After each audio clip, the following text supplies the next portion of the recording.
Welcome to Amsterdam from us here, Alex and myself, wherever you are in the world. I know there are people watching on the west coast of America. Welcome to you, and east coast, and in Japan probably. So welcome to this concert of music for four hands.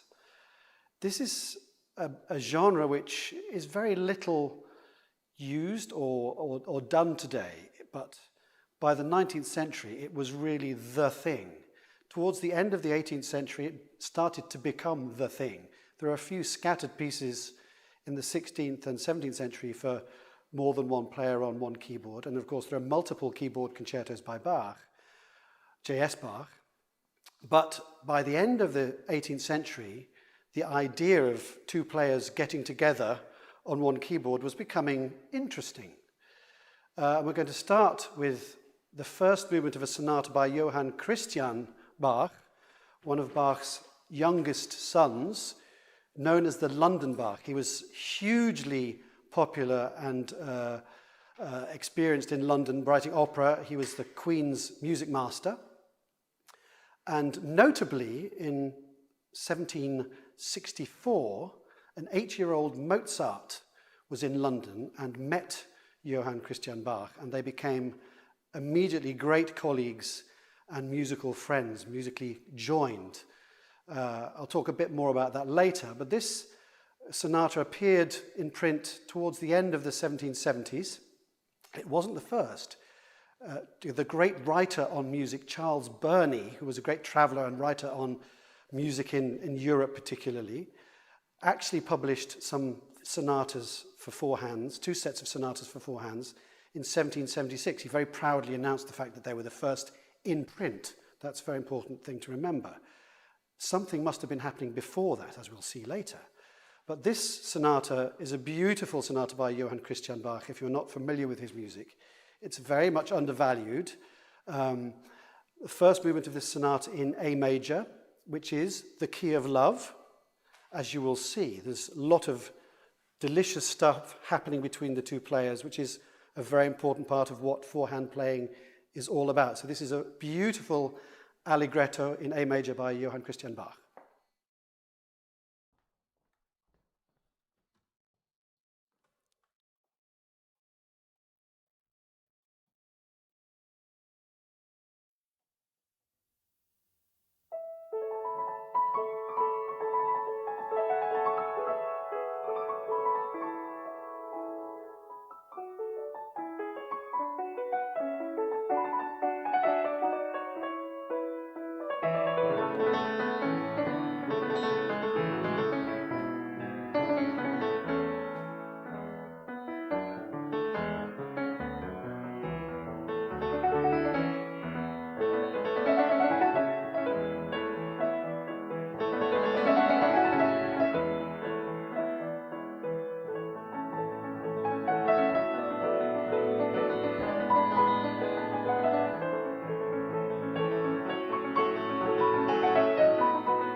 Utterly, utterly gorgeous, gorgeous music. And music which affected the young Wolfgang Amadeus Mozart very deeply. Wolfgang used many pieces of J.C.Bach's music in his own music as homages to him, to J.C.Bach. And interestingly, as I say, they met in London when Mozart was 8, and there's a lovely story of them playing together. Not exactly four hands. The story is that there was a gathering and they were both there, and the young Mozart came and sat on the master's knee, on J.C.Bach's knee, and they played a piece together. That is, one of them started something and the next took over. And there's a lovely comment saying that no one in the room could tell where one master started and the other finished. But Mozart was writing keyboard duets, four-hand music, 5 years before this was published. There are two sonatas which survive from the 1770s, early 1770s, when Mozart was in his teens, late teens, probably written for performing with his sister. And they're really great fun, family fun. And we're going to play the second and third movements of the sonata in B flat, a fantastic adagio, beautiful cantabile adagio, and a really terribly perky, dangerous, and fun molto presto.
Really great fun for all the family.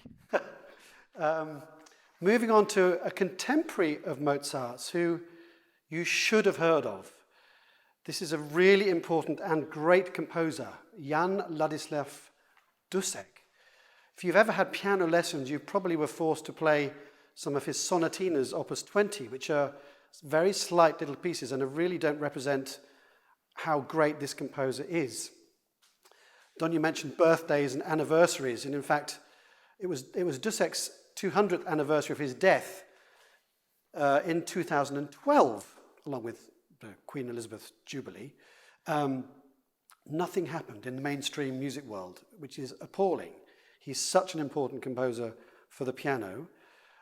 Interesting man, not exactly the nicest man on the planet, but he knew everybody and was very famous. He hobnobbed with Marie Antoinette and managed to get out of Paris just before heads started being chopped off. Came to London, was immediately working with Haydn, Viotti, Dragonetti, all the famous composers and performers in London. Married a very well, the daughter of a famous singing teacher, Domenico Corri, who was up in Edinburgh, and they came down to London, and he worked also with John Broadwood, the piano maker in London, to extend the piano and worked on the development of the piano. He went into publishing to publish his music and make some more money with his father-in-law, Corri, and also a certain Lorenzo da Ponte, who you might know from the libretti to Mozart's operas. When things started going wrong with the publishing company, he just left. Not the nicest thing to do, but he wrote incredible music and very important music.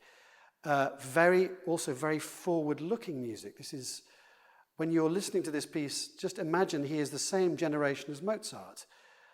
But actually the music sounds much more like Chopin and Schumann very often. And I mentioned anniversaries. In 2012, precisely 8 years and 1 day ago, on the evening of May the 2nd, in the Conservatory in Amsterdam, my class, the Conservatory in Amsterdam, my fortepiano class, did a whole Dussek evening where Alexandra played this piece with another one of my students, Feda, if you're watching, hello. So I'm sorry, but I've taken your place, Feda, but I apologize, but there you go. So we did our bit in 2012 to make this music more known, but I can really recommend you get to know it. Recording coming out in October with the Academy of Ancient Music of Dussek's, one of Dussek's last pieces, a great mass, a solemn mass. So I hope that this will convince you that this music is really extremely good and important music. So this is the first movement and second movement of his Grand Sonata in C, Opus 48, which was published in 1801, but it was probably written around the end of the 18th century. So remember that when you're listening to this. The great Carl Czerny, who I'll come to in a minute, if you're familiar with his Opus 500, I'm sure you've played some of his horrible School of Velocity studies, but he wrote lots of really interesting music and was very important for the development of four hands. Actually, he wrote a concerto for four hands in his big Opus 500, which is a very important theoretical and practical treatise for the piano. In part 4, the last thing, in part 3 is very important, and it discusses how you play Beethoven's perform Beethoven's pieces. So please go and read that, all you pianists out there. In part 4, he talks about other composers like Chopin, Thalberg, Clementi, and also Dussek. In the appendix, he says, these are the pieces that you should be playing by these composers. And he talks about Mozart's works, Beethoven's works, and he talks about Dussek's music. He mentions some of the sonatas, and also this sonata for four hands. So the first movement and second movement of this great sonata by Dussek.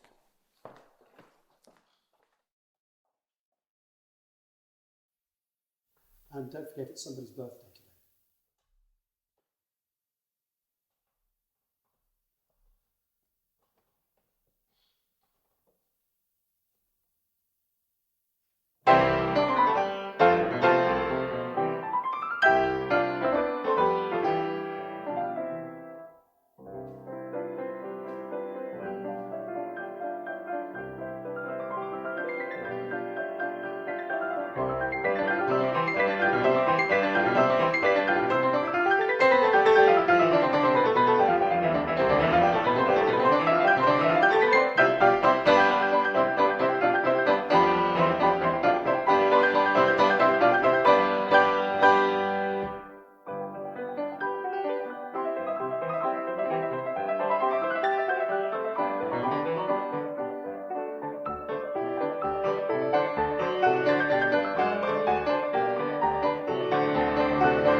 Fantastic music.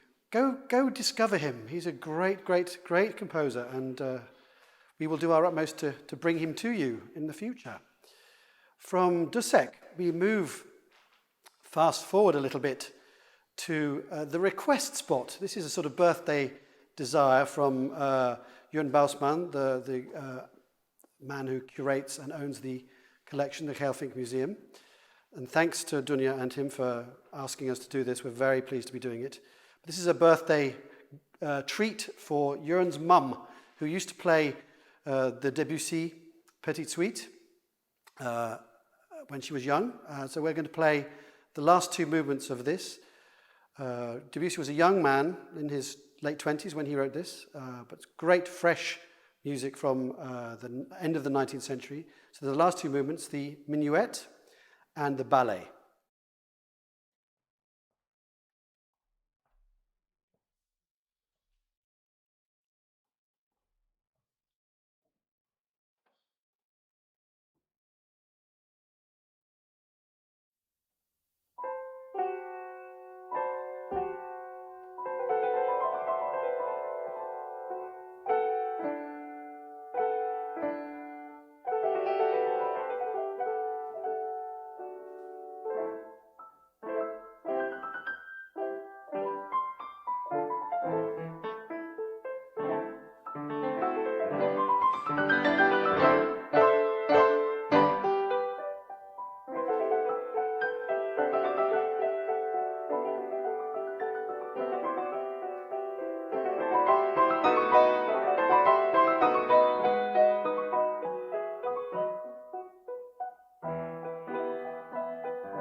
Wonderful stuff from the young Debussy. The four-hand repertoire from the 19th century is huge, and it has lots to do with the emerging bourgeois, really also the piano. The piano was in every home, expensive ones for the higher echelons of society, but more mass-produced ones so people could have an instrument at home, and it became a way of interacting with people in a very intimate way. So if you wanted to play piano duets with somebody, it was a bit like asking them around for a nightcap, or would you like to come up and see my etchings? It was a way of being very intimate with somebody. Also across the social classes, we know that Czerny played piano duets with the young Queen Victoria. Lots of people played together. Nietzsche and Wagner played together. So it was a great way for people to meet. And there's a huge repertoire, and it was really all the rage. The appearance of a new four-hand arrangement or a piece was a bit like today, the young folks of today waiting for the latest Billie Eilish or Taylor Swift, or in the 60s, Cliff Richard or the Beatles, that sort of mania for this kind of music. And Schubert, the great Franz Schubert, produced an enormous amount of music for four hands. He produced an enormous amount of music for someone who died so young, but he produced nearly around 7 hours worth of music for four hands. And this was an important repertoire throughout the whole of the 19th century. Also later, Brahms, he arranged all of his symphonies very carefully for four hands. When studying music, professional musicians often went to the four-hand version of a piece of music. So Schumann, when reviewing Berlioz's Symphonie Fantastique, used Liszt's version for four hands to learn the score. And a lot of really important and great music was written in the 19th century for four hands, Schubert being amongst the most important. And these compositions that he wrote, some are the greatest pieces of music that he wrote, like this next piece, the great Fantasy in F minor, along with another great piece that we're hoping to record fairly soon. We have a CD of Schubert out now, which I'm sure you'd love to go and get almost immediately. Well, we're hoping to record the great Grand Duo, which is a bit like the Ninth Symphony of Schubert for piano four hands, a great long piece in C major, symphony in C major for four hands. Hugely important piece of music. This amazing Fantasy in F minor was written very shortly before Schubert died, so young, and it sums up a little bit how people are feeling at the moment. There's a lot of Lebenssturm, life storms, a lot of despondency, worry, but there's a sort of optimism with Schubert, even when he's in a dark minor place. So this is the great F minor Fantasy by Franz Schubert. It's about 20 minutes long if you don't know it, so hold on to your seats.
Thank you.